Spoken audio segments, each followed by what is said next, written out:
जय सिया राम दोस्तों। आपका फिर से स्वागत है जीत मिडिल क्लासेस के धमाकेदार वीडियो में। तो लीजिए दोस्तों, फाइनली हम आपके लिए लेकर आ गए हैं अर्धवार्षिक परीक्षा राजस्थान बोर्ड 2024 कक्षा 8 विषय हिंदी का रियल क्वेश्चन पेपर। जी हाँ दोस्तों, यदि आप इस क्वेश्चन पेपर को पूरा तैयार कर लेते हो तो आपको मैं गारंटी देता हूँ आप भी हिंदी के पेपर में 40 में से 40 अंक लेकर टॉप करके आने वाले हो। तो आइए वीडियो को हम बिना किसी देरी के शुरू करते हैं। पूरा क्वेश्चन पेपर विथ आपको सॉल्यूशन इस वीडियो के माध्यम से दिया जाने वाला। तो आइए वीडियो को हम बिना किसी देरी के शुरू कर लेते हैं। तो देखिए, कुल 40 अंक आपका पेपर रहने वाला है। और सबसे पहले हम देखते हैं यहाँ पर आपके बहुविकल्पी प्रश्नों के उत्तर। तो देखिए, पहला क्वेश्चन हमारा, बदलू किसकी चूड़ियाँ बनाता था। तो दोस्तों इसका राइट आंसर आपका हो जाएगा ऑप्शन नंबर 1.25 लाख की। सेकंड है, बस की यात्रा नामक पाठ के लेखक कौन है। तो इसका राइट आंसर होगा दोस्तों आपका ऑप्शन नंबर बा, हरिशंकर परसाई। थर्ड है, भगवान के डाकिए किसको कहा गया है। तो इसका आंसर आपका हो जाएगा ऑप्शन नंबर सा, पक्षी और बादल को। चौथा क्वेश्चन है, दीवाने किनको तोड़कर प्रस्थान करते हैं। तो इसका आंसर होगा आपका ऑप्शन नंबर आ, बंधनों को।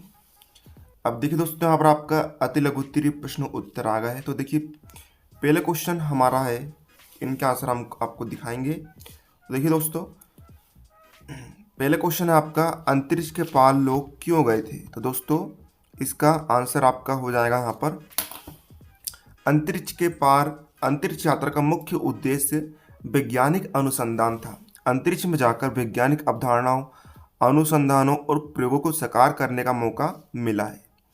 इसके बाद सेकंड क्वेश्चन है, मेरा मन कभी कभी बैठ जाता है, लेखक ने ऐसा क्यों कहा। तो इसका आंसर आप लिखेंगे, समाचार पत्रों में ठगी, डकैती, चोरी, तस्करी और भ्रष्टाचार के समाचार भरे रहते हैं। आरोप प्रत्यारोप पर कुछ ऐसा वातावरण बन गया है कि लगता है देश में कोई ईमानदार आदमी ही नहीं रह गया है। ये सब देखकर लेखक का मन बैठ जाता है। थर्ड क्वेश्चन है, सुदामा भेंट स्वरूप क्या लाए थे। तो इसका आंसर आप लिख देंगे दोस्तों, सुदामा की पत्नी ने श्री कृष्ण के लिए भेंट स्वरूप कुछ चावल भिजवाए थे। चौथा है, झाऊलाल का मकान कहाँ था। उत्तर है, लाला झाऊलाल को खाने पीने की कमी नहीं थी, कांसी की ठठेरी बाजार में मकान था। दोस्तों पीडीएफ डाउनलोड करने के लिए टेलीग्राम चैनल को ज्वाइन कर लीजिए, जिसकी लिंक इस वीडियो के डिस्क्रिप्शन बॉक्स में दी गई है। टेलीग्राम चैनल में आपको पीडीएफ मिल जाएगी।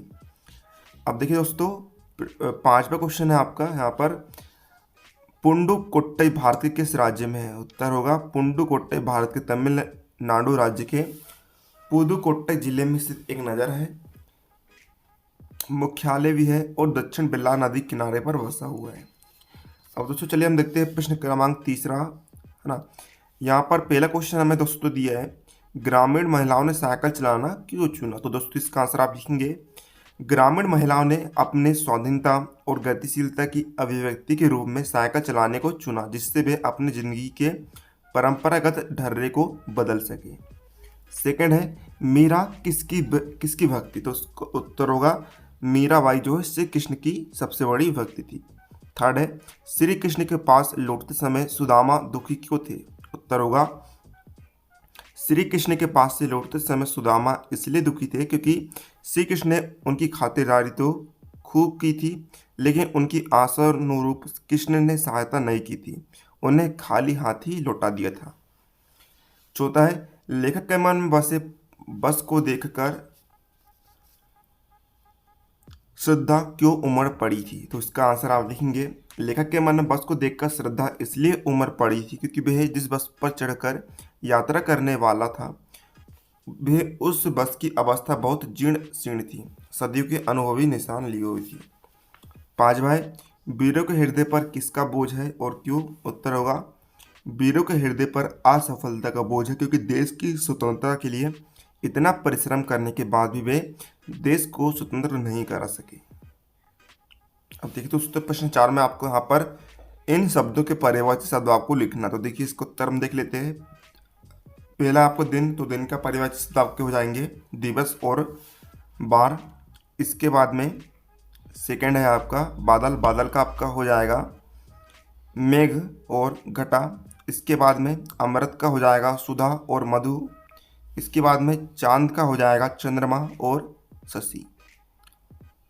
अब दोस्तों यहाँ पर प्रश्न क्रमांक 5 में आपको मुहावरों के आपको अर्थ लिखना है। तो देखिए पहला आपका दिया गया है हक्का बक्का होना, तो इसका अर्थ आपका हो जाएगा अत्यधिक आश्चर्यचकित या स्तब्ध हो जाना। सेकंड है आपका मन मोह लेना, इसका अर्थ होता है किसी को अत्यधिक आकर्षित करना या उसका दिल जीत लेना। अब देखिए दोस्तों प्रश्न क्रमांक 6 में आपको यहाँ पर पद्यांश दिए गए, पद्यांश का आपको सप्रसंग व्याख्या करनी है। तो देखिए हम देख रहे हैं यहाँ पर हम दीवानों की से लेकर जहाँ चले तक वाला का यहाँ पर सप्रसंग व्याख्या। तो देखिए इस तरह आप यहाँ पर देखिए प्रसंग लिख देंगे, ये आपका प्रसंग हो जाएगा। और फिर ये दोस्तों ये रही आपकी व्याख्या, इस तरह आपको व्याख्या कर देनी है। इसके बाद में दोस्तों आपका यहाँ पर देखिए 7वें क्वेश्चन में आपको पद्यांश को पढ़कर प्रश्न का उत्तर आपको लिखना है। तो देखिए पद्यांश आपका मन तभी से लेकर होता है तक आपका दिया गया है। तो आइए इसका क्वेश्चन का आंसर हम देखेंगे। पहला क्वेश्चन दोस्तों आपका क्या है, उपयुक्त गद्यांश का उचित शीर्षक लिखिए। तो इसका उत्तर आपका हो जाएगा स्वस्थ शरीर का महत्व। सेकंड क्वेश्चन है शरीर को शक्तिशाली बनाने के लिए क्या जरूरी है। तो उत्तर होगा शरीर को शक्तिशाली और स्वस्थ बनाए रखने के लिए नियमित व्यायाम करना आवश्यक है। थर्ड है उक्त गद्यांश का सारांश लिखिए। तो सारांश आप इस तरह देखिए लिख सकते हैं, इस तरह आपको लिख देना है। अब दोस्तों देखिए यहाँ पर आपका 8वां क्वेश्चन है अपने विद्यालय के प्रधानाध्यापक को शुल्क मुक्ति के लिए एक प्रार्थना पत्र लिखिए। तो आइए इसका आंसर हम देखते हैं। तो देखिए इस तरह आपको लिख देना दोस्तों, सेवा में श्रीमान प्रधानाध्यापक महोदय, यहाँ पर आप अपने स्कूल का नाम लिख लेंगे। महोदय सविनय निवेदन है कि मैं एक गरीब परिवार का बालक हूँ। मेरे पिताजी की आय 2000 रुपये मासिक है। वे एक व्यापारिक दुकान पर साधारण नौकर है। इतने रुपये मासिक वेतन से परिवार का पालन पोषण बड़ी कठिनाई से कर पाते हैं। ऐसी दशा में वे मेरी स्कूल की फीस देने में असमर्थ है। अतः प्रार्थना है कि मेरी दीन दिशा पर विचार करें और मेरी स्कूल की फीस माफ करने की कृपा करें। साथ ही निर्धन विद्यार्थी को से पुस्तकें दिलवाने की कृपा भी करें।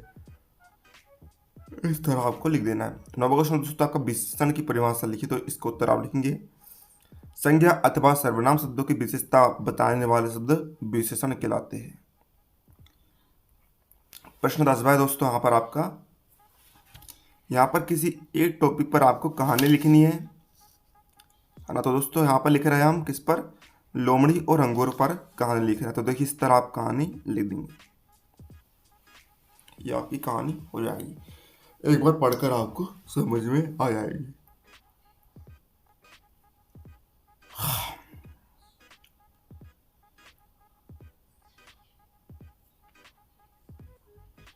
अब दोस्तों आपका यहाँ पर देखिए 11वां क्वेश्चन है एक बहुवचन और बहुवचन किसे कहते हैं उदाहरण सहित लिखिए। तो ये रहा दोस्तों इसका आंसर आपका, ये रही आपकी एक वचन की परिभाषा और उसका उदाहरण। इसके बाद में ये रही आपकी बहुवचन की परिभाषा और उसका उदाहरण। तो दोस्तों प्रश्न 12 में आपको देखिए किसी एक टॉपिक पर आपको निबंध लिखना है। तो दोस्तों देख लेते हैं। तो यहाँ पर हम लिख रहे हैं हमारे विद्यालय के वार्षिकोत्सव पर निबंध। तो इस तरह आप निबंध लिख देंगे।